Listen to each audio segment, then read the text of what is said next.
Here is a question. Read it carefully and think about the answer.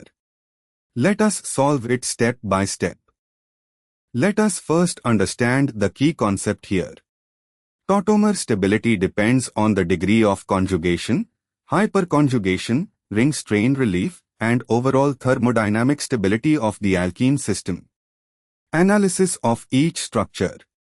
Structure I has a double bond within or adjacent to the cyclopropene-cyclopropane portion at one position on the 6-membered ring. The cyclopropyl group conjugated with an adjacent double bond, homoconjugation or direct conjugation, provides some stabilization, but the geometry is less favorable. Structure 2 has two double bonds, one in the 3-membered ring region and one in the 6-membered ring. This structure benefits from conjugation between the two double bonds, cross-conjugated or directly conjugated system, making it the most stable tautomer. Conjugation lowers energy significantly. Structure 3. The double bond is positioned such that it is least conjugated or is an isolated double bond within the system, and the cyclopropane ring, saturated 3-membered ring, adds ring strain without compensating conjugation stabilization. This makes it the least stable tautomer. Stability reasoning.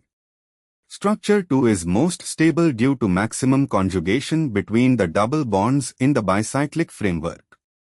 Structure I is intermediate, some stabilization from cyclopropyl-carbonyl type conjugation. Cyclopropane ring can conjugate with adjacent pi system through Walsh orbitals, but less effective than full conjugation in 2.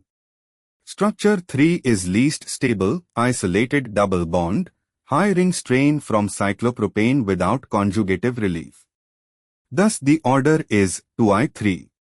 Why other options fail? A. I2-3, incorrect, 2 is more stable than I due to better conjugation.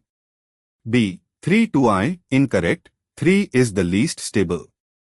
D. 2-3I, incorrect, I is more stable than 3 because cyclopropyl-carbonyl conjugation stabilize I more than the isolated system in 3. Therefore, the correct answer is C. Therefore, the correct answer is option C.